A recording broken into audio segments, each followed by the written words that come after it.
नमस्कार। प्रस्तुत है आज का चिंतन।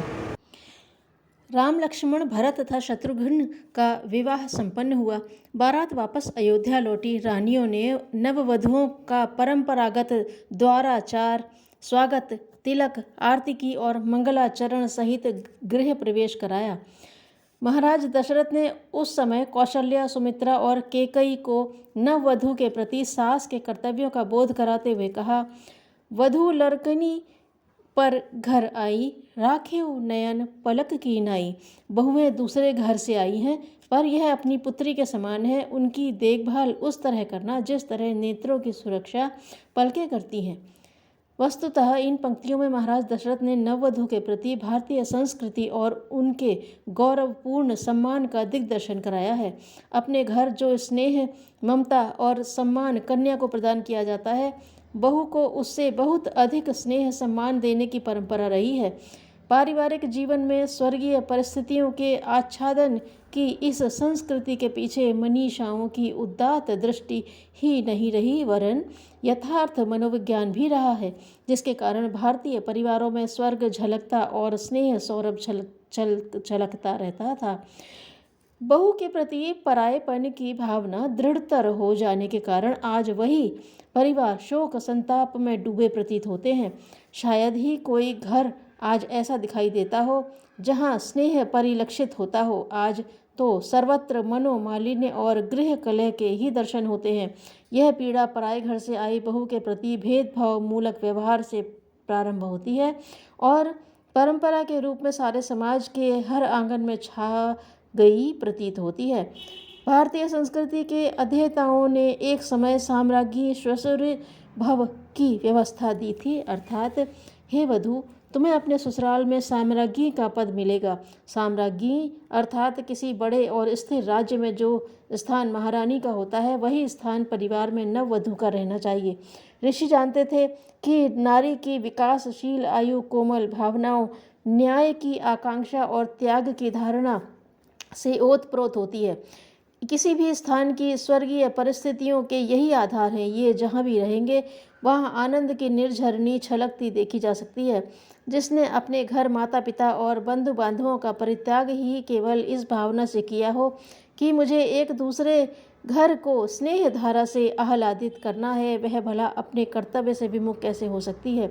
मर्यादा उल्लंघन का तो एक ही कारण हो सकता है, उसकी भावनाओं को, त्याग को सम्मान न देना, उसकी संवेदना पर कर्कश प्रहार करना। हमारे परिवार आज इस तथ्य के जीते जागते उदाहरण बन गए हैं। यही कारण है कि उनमें आज सर्वत्र दुख, दारिद्र्य, दैत्य और कलह के अतिरिक्त कुछ दिखाई नहीं पड़ता। वस्त्रों, जेवरों से संपन्न दृष्टिगोचर होते हुए भी यदि उनकी मूल स्थिति का पता लगाया जाए तो प्रतीत होता है आज भी ग्रामीण परिवारों में बहू की वही स्थिति है जो किसी दासी की होती है। गृह लक्ष्मी संबोधन पाने वाली यह देवी आज परिवार के लिए भार समझी जाती है। माता पिता, भाई बहन, भावज आदि अपने आत्मीय जनों से बिछुड़कर वह नए परिवार में अपने अस्तित्व को पूर्णतया समाप्त कर देती है। घर के हर व्यक्ति के प्रति वह पूरी नम्रता, सेवा व सम्मान का भाव रखती है। प्रत्येक बहू सास ससुर को प्रसन्न रखने, उनकी आज्ञा पालन करने का भरपूर यत्न करती है। पति के निर्देशों का पालन तथा उसकी सेवा को पत्नी ईश्वरीय निर्देशों के समान महत्व देती है। अपने इन गुणों के त्याग के फलस्वरूप उसे जो प्रत्युत्तर मिलता है, उसे देखकर हृदय द्रवित हो उठता है। उसके साथ घृणा, द्वेष, भेदभाव, कटुता, वैमनस्य का व्यवहार किया जाता है। ससुराल पक्ष के लोग ब्याह कर आई कन्या को अपनी कन्या की तरह नहीं मानते और न ही वैसा स्नेह दे पाते हैं।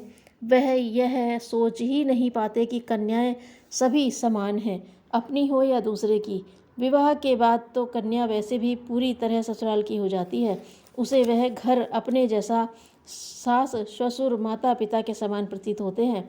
वहाँ सुख दुख के दिन उसके अपने हो जाते हैं। तदुपरांत भी उसे यातना, अवहेलना और उपेक्षा की प्राप्ति होती है। स्नेह, प्रेम, सहानुभूति की वह जिस परिवार में अधिकारिणी होती है, उसे मिल नहीं पाता।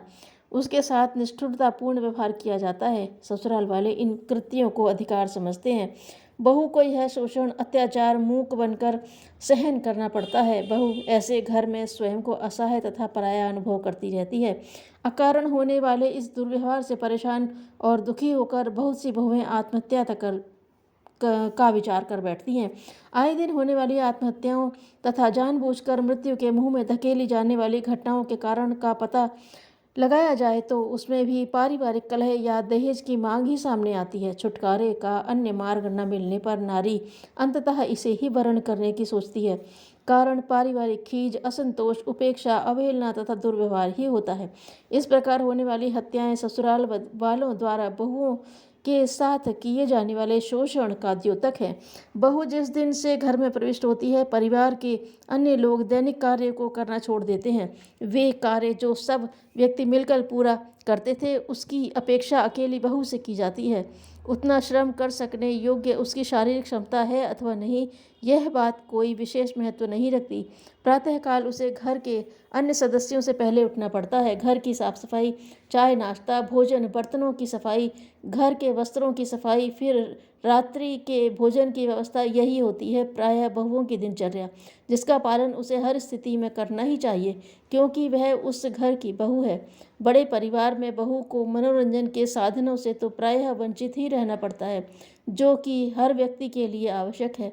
सारे दिन काम करने के बाद अवकाश का ऐसा कोई भी समय नहीं होता जिसमें वह सभी के बीच बैठकर खुलकर हंस सके और अपनी थकान पीड़ा कुछ समय के लिए भुला सके। बढ़ती हुई इस क्रूरता और उत्पीड़न का सबसे बड़ा कारण दहेज होता है। यदि वधू अपने पिता के घर से ससुराल वालों की इच्छा अनुकूल धन लाने में असमर्थ होती, तब तो उसके साथ जो व्यवहार किया जाता है उसे भुक्त भोगी महिला ही जानती है। परिवार के लोगों के ताने सुनना उसके जीवन का जैसे अंग ही बन गया है। कई बार तो यह क्रूर व्यवहार मारपीट तक के रूप में सामने आता है। मनुष्यों द्वारा मनुष्यों को मारना पीटना पशुता के अतिरिक्त और क्या हो सकता है। स्नेह, अधिकार तथा सम्मान पाकर वधू पुत्र से भी बड़ी जिम्मेदारी का निर्वाह कर सकने में समर्थ होती है।